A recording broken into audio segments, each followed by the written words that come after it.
দেশে অন্তর্বর্তীকালীন সরকার গঠন হবে এবং আজ রাতের মধ্যেই সমাধান বের করা হবে বলে জানিয়েছেন সেনাপ্রধান জেনারেল ওয়াকারুজ্জামান। বিকেলে সেনানিবাসে জাতির উদ্দেশ্যে বক্তব্যে এই কথা জানান তিনি। এছাড়া সব দাবি পূরণ করা হবে বলে জনগণের উদ্দেশ্যে সেনাপ্রধান বলেন।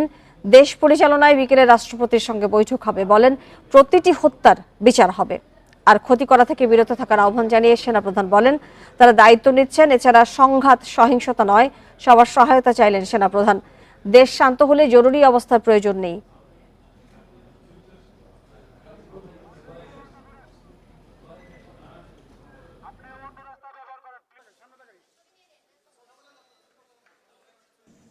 বিসমিল্লাহির রহমানির রহিম। প্রিয় দেশবাসী, আসসালামু আলাইকুম। আপনারা জানেন যে দেশে একটা ক্রান্তিকাল চলছে। আমি সমস্ত রাজনৈতিক দলের নেতৃবৃন্দকে এখানে আমন্ত্রণ করেছিলাম। ওনারা এখানে এসেছেন। আমরা একটা সুন্দর আলোচনা করেছি। সেখানে আমরা সিদ্ধান্ত নিয়েছি যে একটা ইন্টারিম গভর্নমেন্ট আমরা ফর্ম করব এবং ইন্টারিম গভর্নমেন্টের মাধ্যমে এদেশের সমস্ত কার্যকলাপ চলবে। আমরা এখন মহামান্য রাষ্ট্রপতির কাছে যাব যে এই ইন্টারিম গভর্নমেন্ট ফর্মের ব্যাপারে ওনার সাথে আলাপ আলোচনা করে আমরা একটা ইন্টারিম গভর্নমেন্ট ফর্ম করে দেশ পরিচালনা করব। আমি আপনাদের কথা দিচ্ছি, সমস্ত হত্যা, সমস্ত অন্যায়ের বিচার আমরা করব। আপনারা সেনাবাহিনীর প্রতি আস্থা রাখেন, সশস্ত্র বাহিনীর প্রতি আস্থা রাখেন। আমি সমস্ত দায় দায়িত্ব নিচ্ছি। আপনাদের জানমাল এবং আপনাদেরকে আমি কথা দিচ্ছি যে আপনারা আশাহত হবেন না। ইনশাল্লাহ আপনাদের যত দাবি আছে সেই দাবিগুলো আমরা পূরণ করব এবং দেশে একটা শান্তি শৃঙ্খলা ফিরিয়ে নিয়ে আসব। আপনারা আমার সাথে সহযোগিতা করেন। দয়া করে আর এই ভাঙচুর, হত্যা, মারামারি, সংঘর্ষ এগুলো থেকে বিরত হন। আমি নিশ্চিত যে আপনারা যদি আমার কথা মতো চলেন, আমাদের সাথে যদি একসাথে যদি কাজ করি আমরা, নিঃসন্দেহে আমরা একটা সুন্দর পরিণতির দিকে আমরা অগ্রসর হতে পারব। আপনারা দয়া করে আমাকে সাহায্য করেন।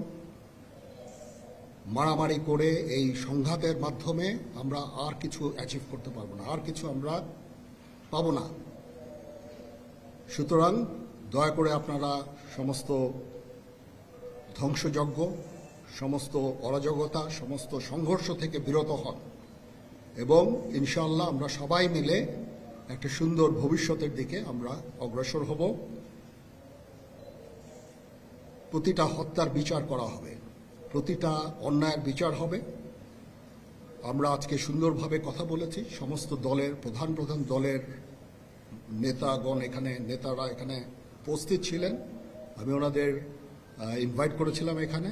ওনারা ভেরি নাইস অফ দেম যে ওনারা এসেছেন অ্যান্ড আমরা একটা সুন্দর আলোচনা করেছি এবং এই আলোচনাটা ফলপ্রসূ হবে বলে আমি মনে করছি এবং আমরা একটা সুন্দর একটা ইন্টারিম গভর্নমেন্ট ফর্ম করে আমরা দেশ পরিচালনা করব। মাননীয় প্রধানমন্ত্রী পদত্যাগ করেছেন এবং এখন একটা ইন্টারিম গভর্নমেন্ট ফর্ম করে আমরা আমাদের কার্যক্রম পরিচালনা করব। আপনারা একটু ধৈর্য ধরেন, আমাদেরকে কিছু সময় দেন। ইনশাআল্লাহ আমরা সবাই মিলে সমস্ত সমস্যার সমাধান করতে সক্ষম হব। আপনারা আর এই সংঘাতের পথে যাবেন না এবং শান্তি শৃঙ্খলার পথে ফেরত চলে আসেন। আমাদের দেশের অনেক ক্ষতি হচ্ছে, অর্থ সম্পদের ক্ষতি হচ্ছে, জানের লোকজন মারা যাচ্ছে। তো এগুলো থেকে আপনারা বিরত হন এবং আমাদের সাহায্য করেন। আমি সমস্ত দায়িত্ব নিচ্ছি, আপনারা আমাকে সাহায্য করেন। সবাইকে ধন্যবাদ। আল্লাহ হাফেজ।